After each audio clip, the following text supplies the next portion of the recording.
Talk Stroke. I am your host and stroke survivor, Jerry Wall.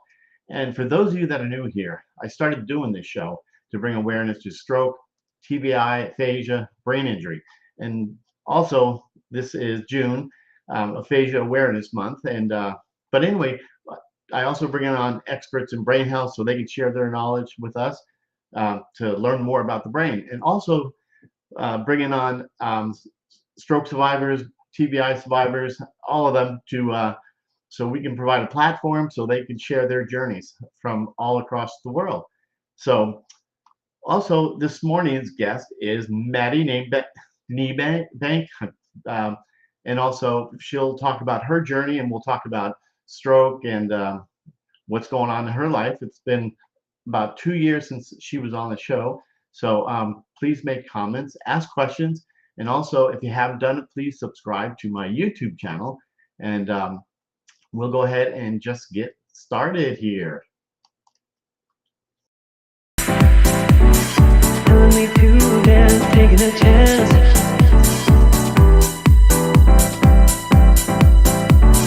Telling me to dance.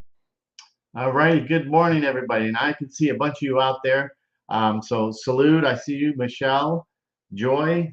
If I missed you, I apologize. So anyway, let's go ahead and bring on Maddie, and we'll get to know her. So if you haven't seen her on Instagram, I have all her her Instagram handle and all the her books and everything that she has written. So let's go ahead and bring on Maddie. Good morning, Jerry. Good morning, Maddie. I mumbling, my mouth is dry and I'm mumbling my words out there. So I don't know if you can see the comments here. Good morning, you guys. Yes, yeah, I can see them. And I see a lot of familiar names. Salud, hello. Yes, salute. And also, Robin, uh, Michelle. tell us where you're from, you guys, too, so we can see where the reach is here. So appreciate that you guys here make comments and ask questions. Um, Maddie's awesome. If you don't know her, Maddie's like the world star traveler. So and she's an Instagram guru out here, and she's also written. Well, this is the book I have, which is an awesome one. I don't have the new one, the fashion Oh, book. no, no, Fashion Forward was the first one. That's the newer one, and that's probably the better one. So if there's one you're going to read, I would say that one. Yeah, I love it. I actually, well, I read it 2 years ago, but it's all highlighted, and it's a what a wonderful book. I can read it because with reading, I don't know how you feel with reading, kind of tough. I mean, just because long books when you had your stroke, I that's how I feel. But this is a really well written book. I mean, you did a great job on that. Thank you. And that's kind of taking that into account because for me, when I was learning after the stroke to like get back into reading and all of that was hard and I couldn't focus for, longer than a few pages or whatever. So when I Right, wrote that book, I tried to make the chapters be just super short and digestible so that you can read like a chapter at a time or jump around and right. Maybe I'll jump back here. Um, who was Maddie before your stroke? I know you went to Georgetown University. I did, yes, Hoya Saxa. Woohoo. Um, so I guess the quick version of it is I was a student at Georgetown. I graduated college in 2017. So not to date myself, but I graduated in 2017. Um, a week after I graduated from college, I went in for a previously scheduled brain surgery to remove an arteriovenous malformation, which is in the right occipital lobe of my brain. So I had some of you, I guess, might know what an AVM is. It's basically a tangle of blood vessels that don't have capillaries. So the blood flow just goes from like the arteries to the veins and back, and it's very like just unregulated and potentially dangerous. Um, Headaches.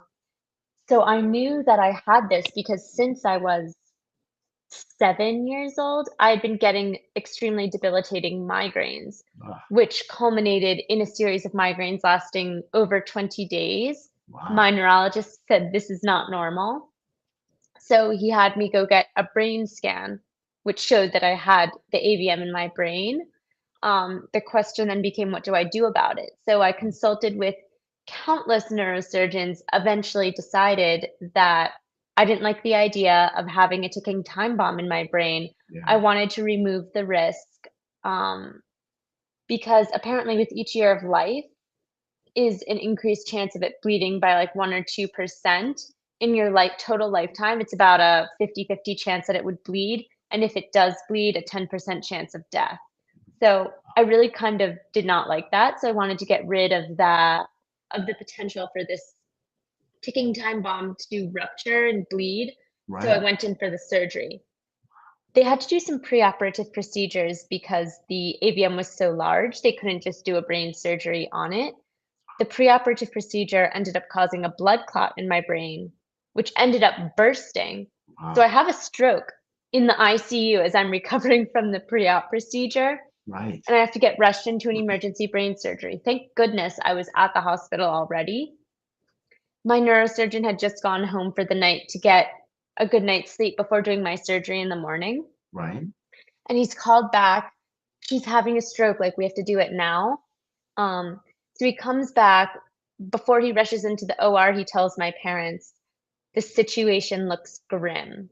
Uh, I'm not sure if she's going to make it, but I'll try my best, do everything I can.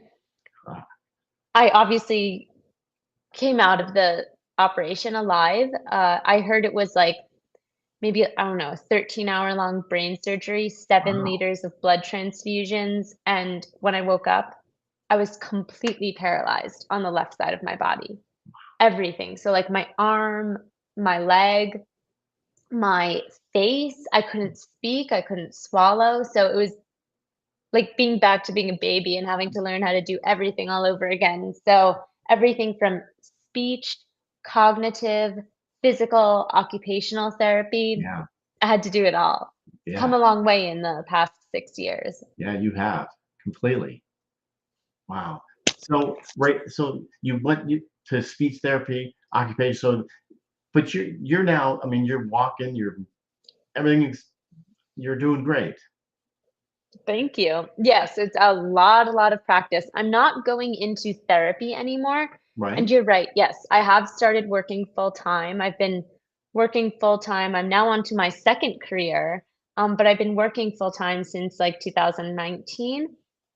And it was one of those situations, Jerry, where I kind of just wanted to jump in and like start before I was ready. Cause like I didn't know if I would be able to work full time, but I wanted to try and figure it out. Right. And before I did that, that was kind of why I wrote my first book, was because I felt this sense of being left out. All of my peers, everyone after they graduated college, moved to new cities, started new careers, and I'm just stuck doing rehab. Right. And I just wanted to be like everyone else. I didn't want to be having to do rehab activities every day and going into therapy, like, it just felt dumb. So I wanted to do Yeah. something to kind of continue to challenge my mind and regain those cognitive skills that I had lost in a way that was more practical for me. Because Right. and no offense to anyone who likes it, but I hated cognitive and speech therapy. Like, to me, it just felt kind of dumb. So, by doing something like having a project to work on that was important to me in learning and developing new skills, writing my first book was a great way for me to engage in cognitive therapy, but in a way that was like important to me personally. Right. Yeah. It's funny that you say that you thought speech therapy was dumb, didn't want to do it. That's exactly how I felt. The first, I said, I speak fine. I have no problem. But then it took me about 5 years to finally recognize that, wow, I do need speech therapy, but I still didn't like it. Right. They said, oh, you're not going to be able to, you're going to lose your job. Everything is, I mean, they gave me the worst diagnosis. And so that's why I didn't like it, because they were really negative to me. But it's all, but now I understand. I went to speech therapy, and they recorded me. Did they ever do that to you? They record you, and then you think, wow, I don't speak well at all. That's what they Yes. did to me. All sorts of exercises to do to like regain my speech and things to practice and face exercises because I couldn't smile Right. evenly, just like everything, making, learning how to move my face again, all of that. It felt dumb. I agree with Lynn. Yeah. I thought it was also. Yeah. I appreciate you guys making comments here. Really, thank you so much for making comments, and feel free to ask questions too. Yeah, yeah, Lynn, I agree too. Uh, I can see you all saying these same comments here. Mhm. So, so then you finally got a job, or what took you to get a job? I'd be love to know, because I know a lot of people out here are probably saying it's the same thing. How can I get a job? Because So the way that I got back into work was actually, like I mentioned, jumping in before I was ready. right, I had a family friend who worked in the reinsurance industry, and like I saw him at like a uh, some in our community event. right. And I was talking to him about how I'm like looking to get back into working, whatever. And he mentioned that they were looking to hire like junior underwriters, and like Ah, maybe this would be, if you were interested, a good opportunity, like come interview, all this stuff. So wow, I found this opportunity through a family friend, and I was by no means at the time passionate about the insurance industry, right, but it seemed like a really good opportunity and way to kind of like safely dip my toes in the yeah, water to see if I could work a full-time job and if I liked it. And it was near where my parents live, so it just seemed like a win-win situation. So I decided to do it and actually ended up developing a passion for for reinsurance. I did really really like it. good, Um, But I had ultimately kind of always wanted to be in fashion, and that was why I wrote my first book, was to start building a network in that industry. right, So after working in reinsurance for a little over 2 years, I started thinking like, well, if I don't ever try to go into fashion now, like I might never do it. Like I do genuinely enjoy reinsurance, but I right, don't want to live my life wondering what if, like yes, what if I never went for what I thought I wanted. Like, I don't know if I actually wanna work in fashion, but it's always been your an passion, area of interest for me. right, But I worried no one would ever hire me because I don't have industry experience. right, I spoke with one of my mentors who I had interviewed for my first book about fashion, and he said, Maddie, don't worry about that. He gave me some really good advice. He said, think when you find jobs that you're interested in applying to, regardless of if you have industry experience, think about the transferable skills that you have. Yes, you're working in reinsurance, you're not in fashion, but and the job that I ended up applying for was in e-commerce as wow, like a coordinator. And so he told me to think about what skills I have that I would be able to apply in this job that I was applying for. And I just thought that was such great advice. Like it seems like obviously, of course, right, but I don't know, at the time, it didn't really cross my mind, and it seemed, like, revolutionary to me, like, right, right, "Oh, I can make a career switch. I can do something, that's more aligned with where I want to be."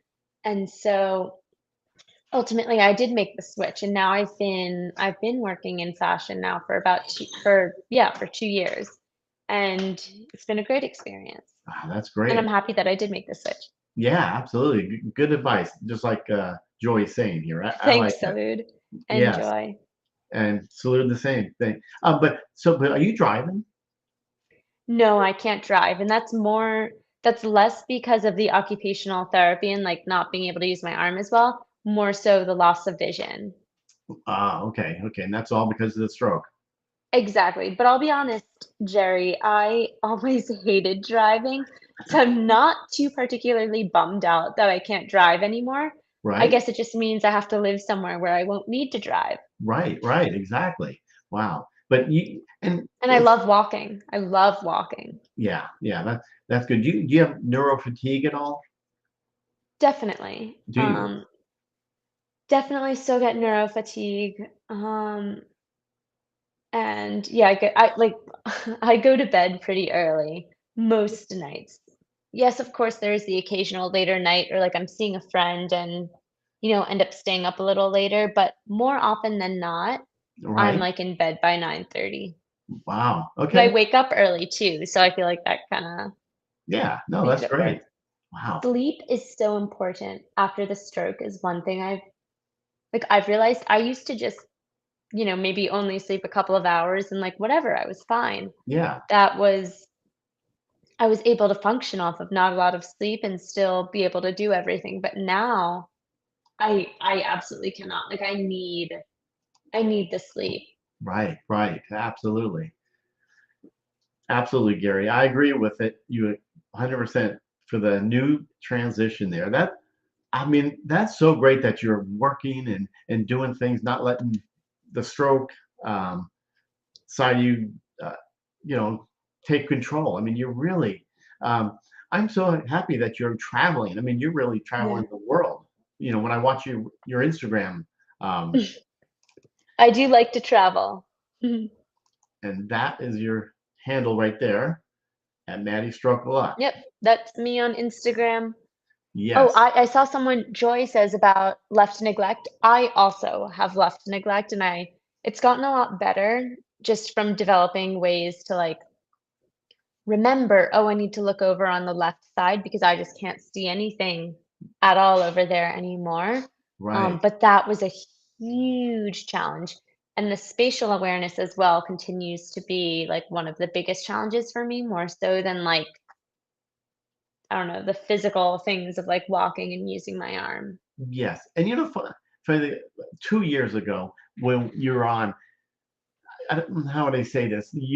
I mentioned it earlier today when we talked about you were walking in a crosswalk and you bumped into somebody because the left neglect. I'm right Oh, a neglect, common but occurrence. to me that was a funny little.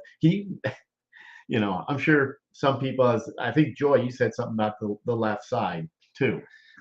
Mhm. But but you were walking in a crosswalk and did you bump into somebody or they probably thought you were drunk or something? I mean, yes, and it's happened many times or even Still? bumping into, like, not so much anymore. I mean, occasionally, like, I'll brush against someone's arm because, like, I misjudged the Sure. space between us, which, is very much still a thing that happens.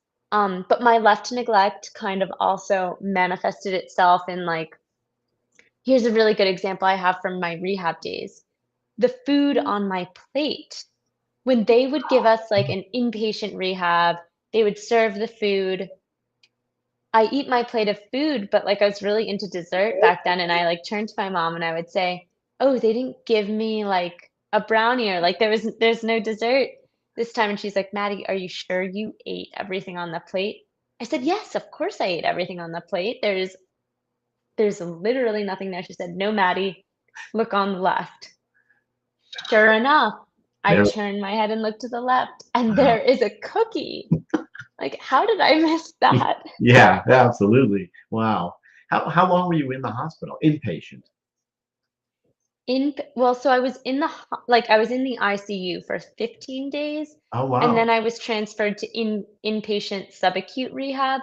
I was inpatient for 5 weeks, Okay. and then I was outpatient 3 days a week for, like, 2.5 years. Okay. Wow. Okay. Wow. You did your how So a many? long time. Yeah. Now I just do therapy on my own. Yeah. Yeah.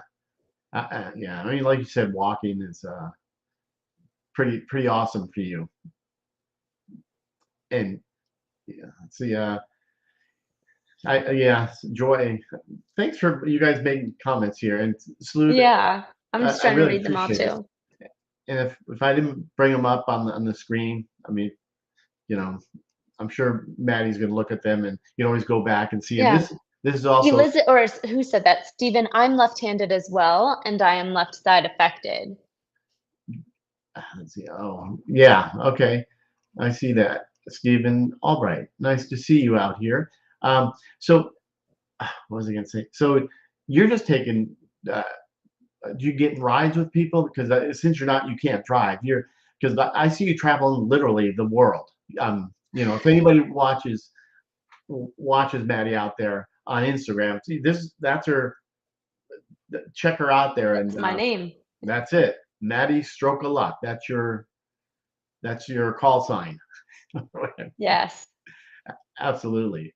But Um, yeah, no, I love to travel, and from an early stage, that was very important for me, was to be able to get back my independence and be yes. able to travel on my own again and live on my own again. So all of that was like the ultimate goals that I wanted to get towards and be able to achieve. And it's taken a lot of time, but I can travel independently now. And I do travel independently. I have lived on my own. I'm looking to move and take another live on my own again soon. So yeah, it's all taken time, but we've made a lot of progress. Yeah, yeah, you did. Now, did when you lived, did you live on campus at Georgetown? I did for the first 3 years, and then I lived off campus for my final year. Wow, good for you that you got through that. Then you had your Exactly. I think about that all the time. I'm very thankful that this happened after I finished my college education, because going back, I think would be very tough, yeah, especially with the neuro fatigue. yeah. I bet. I bet. I mean, I wanted the same thing too. If I never went to school after my stroke, I don't know if I could ever do that. But I got to be more confident. I can't be saying that. But so now you're completely doing your own therapy. You're not doing no more outpatient therapy. It's just you doing it. Right, not right now. Unfortunately, I don't really have the time because I have a lot of I feel like I go through phases in my recovery where it's like I focused super hard on my rehab and on regaining certain skills like in the Right, first 3 years. Then I decided I wanted to transition a bit to more focus on like kicking off my career and right. getting that started. So I go through like phases of like what's important to me and what I want to focus on. Um, and I'm okay with not going into therapy right now, but I know that I can do it on my own. And like I do some telehealth Oh, type therapy, and I'm really? seeing some gains being made there. So, the important Yeah. thing is to just never give up and keep working at it. And there's always a way forward, even if it's different than what you thought it would be. Right, right. Now, Serena, you see Serena out here, Serena from Nova Oh, she Scotia, says Canada. pets. Yeah, she's asking if you have any So pets. right now I live with my parents in New Jersey, and they have a little golden doodle, like a Oh, little tiny golden doodle. So his name is Harold. no, yeah, I've seen Harold. He's so cute. Yeah, yeah, good looking dog. And also Ron here is asking, nice to see you, Ron. He's asking, Maddie, are you on Facebook? I am on Facebook, and I believe my name is just Maddie Niebanck, the name that you see right there. I'm pretty sure that's my Facebook name. Oh, I'll be honest though, I'm not super active on Facebook. right. So a better way to reach me would definitely be through my Instagram. But yes, I am technically on Facebook. So if you Oh, add me, I'll see it at some point, but I don't check it a ton. yeah. So that's really it's right here on the screen. Maddie, stroke of luck, ampersand, the A. But yeah. So then and then you're in fashion design. Well, I work in client relations. So I Oh, work with okay. like all of the clients. Oh, nice. Um, That's good. so like a customer facing role. I mean, although it is like on the phone and like email, but I find you're still able to develop relationships Yeah. with people through those modalities, and I really enjoy it. I like my job, and I like all the stuff I do outside my job, like connecting with the stroke community, being Yeah. on these podcasts, speaking, Right. leading community calls with other stroke survivors. Right. Did you ever go to stroke support groups while you were in the hospital?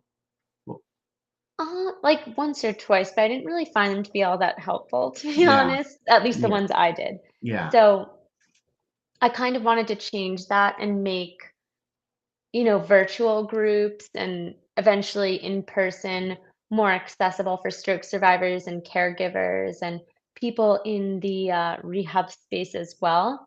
So Right. that's why I started my community page, which if anyone has me on Instagram, you'll see I think I have a link to like sign up, and I can send that to you as well, Jerry. I don't know if I gave that to you before, but if anyone's interested in connecting with an increasing your global network of stroke survivor friends and caregivers and therapists and everyone, definitely join my community page because we have monthly calls, and it's a great way to just speak and network and meet with Right. other people and share our stories. Yeah, it is great.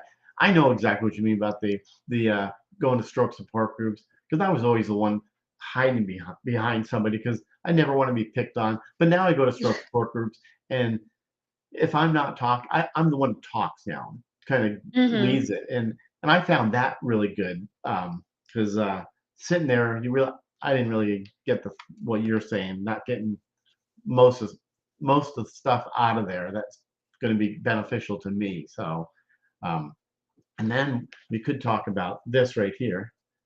I don't know if anybody's gotten Maddie's book, but it's a great book. It's right there. Fast forward, the fully recovered mindset. Can you tell us a little about that? Yeah, so that Fast Forward is actually my second book. It came out right at the start of the pandemic, Yeah. actually, in April of 2020. And I wrote that book because I received very positive feedback from my first book about fashion. Right. In that first book, I wove in anecdotes about how I was using the act of like interviewing people, writing, and actually writing a book as a tool in my own cognitive rehabilitation. And so hearing that people were very interested in like the lessons I had learned around mindset and Right. positivity and overcoming life's obstacles really encouraged me to take that next step and write a second book specifically about insights I had learned in the first few years of my recovery. Right. Yeah, it's a great book. I put it here so you guys, and it's also if you on the promo, all Mhm. your information's on there. The your blog that you do, and that's getting bigger and bigger, isn't it? I do, yeah, I work on the blog in my free time outside of work, I'm very active, like, through my Instagram platform, Right. uh, doing Instagram lives to connect with other stroke survivors, and my podcast co-host, Tawny, I do lives with her. Yes. I lead these community calls on my community page, host sometimes we'll have presentations, like, on the community page, we recently had a stroke survivor who is also a healthcare architect give a presentation about like inclusive rehabilitation clinic design. So Right. like things like that are really cool to do within this community page that I have. Um, and then I also, where was I going with this? Um, I know the feeling. yeah, I was like, what was that train of thought? Yeah. Writing blog posts and just sharing the journey because I think it's so important. And not only does it give me, like, empower myself and give Right. me hope, but I've found that it also helps other people because I can't even tell you people who will reach out to me and say, like, wow, like, thank you for showing me what is possible. Right. Seeing you travel Asia, travel Europe by yourself as a stroke survivor, like, Right. it gives me hope that, like, I can do things like that one day, and that's what it comes down to, I think. Yeah, absolutely. The traveling is a big thing, especially if you're leaving from New Jersey to um, overseas. I mean, It's no small journey, for yeah, sure. how do you work on it? Because a lot of people, like I have to, like me going to New York this week. You mean that I have to stand up? I mean, sitting in one place, how do because overseas that's a 12 plus hour flight.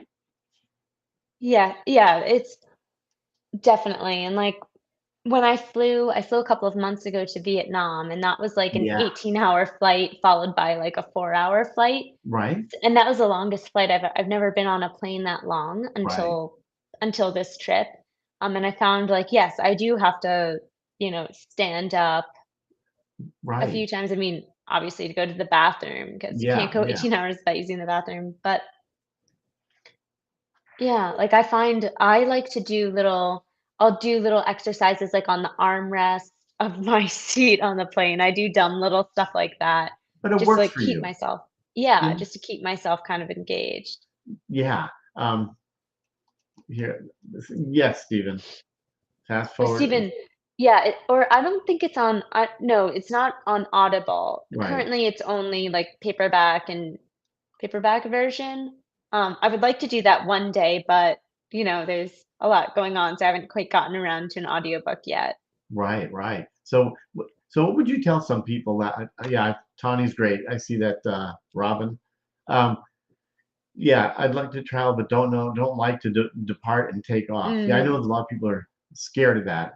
I don't know if scared, but you know, um, what would you tell somebody that's going through, a stroke? I mean, you're a prime example, how to overcome. I mean, you're out and out. You're just say you're living by yourself. You've done that, and you're traveling. And I mean, I think about like like my grandkids. I walk like a penguin, because I swing the leg out. You know how mhm.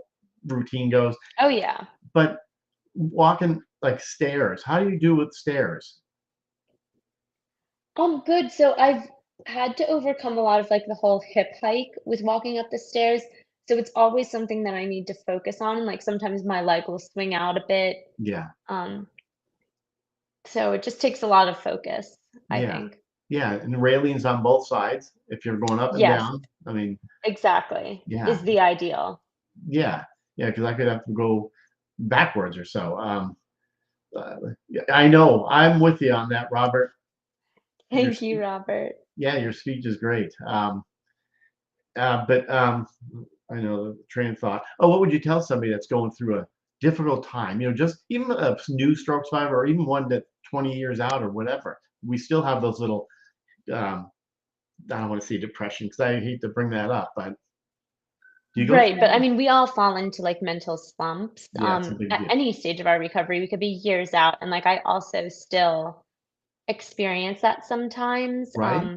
I think what I would say as my advice, and I may have told this to you before, Jerry, but I feel like it's absolutely the best thing that anyone's ever told me. Right? About I would say a couple of months after I had my strokes, this is back in 2017, I was reconnecting with a friend and like he didn't know about what had happened to me. So I was like telling him, oh, I had a stroke, blah, blah, blah, like telling him the whole story. And he told me the phrase obstacles are opportunities. Yes. And that, like, when he said that to me, it just seemed like something clicked and everything just changed. I was like, oh my God, Yeah. obstacles are opportunities. Right. And Right. like that just totally changed everything. Like I just kept thinking about that. I went through a very bad obstacle, as I'm sure everyone here, if you're a stroke survivor or caregiver, can relate. Um, it's definitely an obstacle to have had a stroke. But Absolutely. I decided in that moment, I don't want to see it. I don't want to continue to see it that way as an obstacle. I couldn't choose I couldn't choose what happened to me, Right. but what I can decide is how I'm going to deal with it and how I'm going to find a way to move forward. And so I decided in that moment that I wanted to see this as an opportunity. How can I turn this experience around and turn it into something positive, into Right. something good for myself and to positively impact others as well? So that phrase, in essence, drives every choice, every decision that I've made since. Yeah. Wow. I mean, I love that saying, obstacles are opportunities, and it really is. I mean, look at you're working. It I'd say it's full time, right? It's full time, Yes, yeah, I and you're work full doing time. yeah, and you're doing podcasts, um, and you're following your passion. This is your passion. Now you're working. So if anybody out there, I love it because I think I said earlier I was a banker. It was great. I couldn't Mhm. believe it, but after I had my stroke, now this is my passion. Really, to have other people on like you to inspire other people out there, and not only them, but inspire me to see, wow, you're doing it. There's no reason I can't do that. Exactly, 'cause and a lot of times I've found with people that I've connected with on Instagram or wherever, they say, "Oh, thank you for showing me what is possible." Like, I Right. didn't even know that I might be able to do something like that again as a stroke survivor, so Yeah. I think it's important. Yeah. And oh yeah, I guess what did your parents think when well, they knew going into trying to get rid of these headaches. You did the AVM, so they had to Mhm. remove the AVM, and then you came out, and now you're a stroke survivor. Wow. What did they think about all that? Um, I think in the beginning it was a lot more uncertain as to, like, what extent I would be able to recover. Right. Um, so I think they were probably a little worried, but I'm lucky my family is extremely supportive, Yes. and they believe in me, and they've been there every step of the way to help me through all of this, like, be it learning to walk in the hospital with a Yeah. cane or just transitioning into living at home again and, like, need the support that I need sometimes to, like, help open things or carry things, and I know that I'm very lucky to have a family that is so supportive of me. Absolutely beautiful family. Your mom and dad are. I mean, I see them when you're traveling or whatever you were doing. I can't remember. I've so many Instagram posts, but beautiful family. Now you have a younger brother? No, you have. I have yeah, so it's my mom and my dad, and then it's me, I'm the oldest, and I have 2 other siblings. I have a younger brother who Okay. is, 17 months younger than me, and Oh, then I okay. have a sister who is 4 years younger than me. So there's Okay. 3 of us. Yeah. Okay. Um, I know, Robert. That is it. Having the family support and that's really the closeness that you have. It's inspiring to see how tight knit you guys are. Yeah, no, I know that I'm very lucky to Yeah. have a family that Right. is as supportive and helpful as they are, and I also know that a lot of people might not have that built-in support system and network, which also drives a lot of the reasoning why I want to continue to connect with the stroke community and build the community platform and host these community calls to, like, be Right. that support for other people. Absolutely. It is so important. I really appreciate you being on here. And yeah, Serena, nice to see you out here. And Heather, nice to see you. But wow, so you give hope to and a lot of people out there that want to think they can't go back to work. I mean, it's really awesome. I mean, when we're done, this is, And I mean, maybe you don't necessarily go back full time or to the extent that you did before, right? but maybe you build up to it. Like, maybe you start with part-time or even volunteering, like I did volunteering before I started working full time, kind of just to dip my toes in the water. Yeah, So yeah. there's lots of options, and a lot of employers are can be very supportive about, like, maybe even just returning part-time or something like that. Yeah, do you ever feel like someone is, like you trying to get a job and then people are thinking, "Oh, well, they're not gonna say it, disabled," you're Uh-huh. I just wonder if people are gonna think that 'cause I've heard people say that they didn't get the job, but the, Like, was it because that they're disabled that yeah, they yeah. Have you Yeah, run across that's that? always a tricky terrain to tread, I would say, like, I'll say from my own experience, I have always been very upfront and forthcoming about, like, my situation in job interviews. I Right, know some people don't want to disclose that, and, like, it's your own decision, obviously, but I had decided that I was going to because I personally would rather be more transparent, yes, with everything, and honestly, I think a lot of times, from my experience, people just see it as a strength and right, like, "Oh, wow, like, you're resilient, you've overcome, like, all of there it is. all of this challenges." Right, absolutely. Wow. Um, any last words? I mean, you really inspire. I'm completely inspired, and we stay in touch. Mhm. You and I, and we've we did this show about 2 years ago, and thank you guys again for making comments. This is really, really cool that you're here. And any other questions, Oh, feel I see free. Serena said, "You're disabled. Why are you trying to work?" And Serena, I really wanted to be back to working. Like that was just something that I wanted for my own like professional growth and career. Like I very much wanted to be back in a working place. So obviously everyone's different. If you don't want to work, then that's your decision. But I did really want to work and I wanted to get back to that. So that's why I did. That's it, Serena. Okay? Gotta give her a hard time. The answer is because I wanted to. Yeah, exactly. Thank you guys for all being here. I appreciate it. Yeah. Meet you. Yeah, thank you for having me, Jerry. This has Oh, been so great to connect with all of you, share the story. Hope to see you all again. Definitely add me, join my community page as well. And yeah, thank you. yeah. I saw that, and I will. I did. I don't know if I joined it or not, but I've seen it. But I'm glad you mentioned it, so anybody can join the Oh community page. yes, yeah, you can join, Jerry. Even me. Oh yeah. Well, because I actually our if you do join, our June community call is going to be next Tuesday. I believe it'll be at noon. So it'll be right after your show Oh, okay. next Tuesday. So if you wanna sign up for that, it's really a great way. Like I already have there are people from all over the world who join these community calls. Like I think this time we already have someone in India Oh, who's nice. going to be joining.